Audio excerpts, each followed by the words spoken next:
మీకు అందరికీ కూడా చాలామందికి, ఇది అందరికీ అనను, చాలా తక్కువ మందికే ఉండొచ్చు, గాడ్ గిఫ్ట్ ఒకటి ఉంటుంది. అది ఒకటి ఉందని కూడా తెలియకుండా సఫర్ అవుతుంటారు. మీకు చెప్తున్నా, ఒకవేళ మీకు గిఫ్ట్ ఉంది, మీరు దాన్ని ఇగ్నోర్ చేస్తున్నారేమో ఒక్కసారి చూసుకోండి.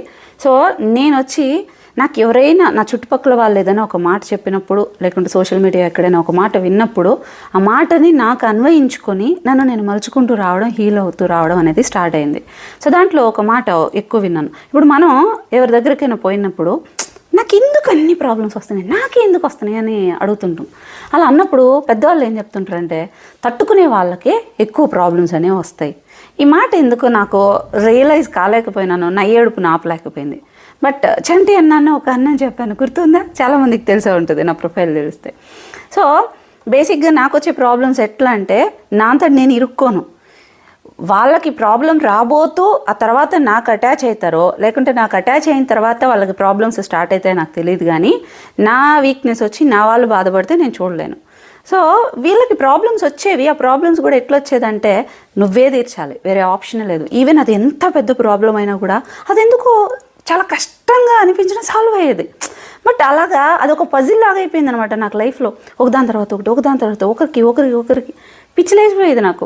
ఇప్పుడు కూడా మనిషి ఎదురుగా ఎవరైనా వచ్చి పలకరిస్తుంటే ముందే నేను పారిపోతాను, భయం. ఎందుకంటే మనుషుల మెంటాలిటీ చూసి వీళ్ళు ఏ రకంగా ఉంటారో అనే ఒక రకమైన భయం అనమాట ఇప్పటికీ నాకు.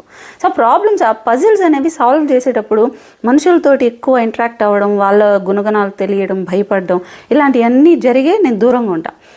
సో రెండోది ఏంటంటే, నాకు అసలు మనిషితోటి ఏది షేర్ చేసుకోను. 1-2 సార్లు గట్టిగా దెబ్బలు పడినాయి, మనుషులు నమ్మి షేర్ చేసుకుంటే వాళ్ళు నాకే వెనుపోటు పడవడం ఇలాంటివన్నీ. సో మ్యాక్సిమం చెప్పను. అయితే చంటి అన్న దగ్గర మాత్రం ఫస్ట్ నుంచి నన్ను కొంచెం మొండిగా చేసింది అన్న మాటలే. సో దాంట్లో ఒక మాట అనమాట, నీ ఎప్పుడు ఏడుస్తూ ఉండేదాన్ని, చెప్పేదాన్ని కదా, ఏడుస్తూ ఉండేదాన్ని.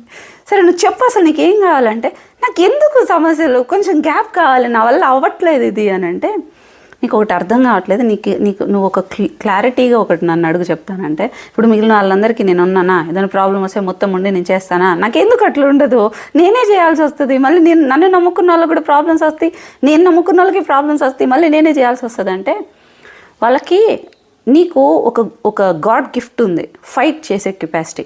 వాళ్ళకి వెయిట్ చేయాల్సి వస్తుంది, నీకు ఆ వెయిట్ చేయాల్సిన అవసరం లేదు, నీ అంతటి నువ్వే ఫైట్ చేయగలవు. వాళ్ళకి ఆ ఫైట్ చేసే క్వాలిటీ ఇవ్వలేదు కాబట్టి నిన్ను ఇచ్చాడు.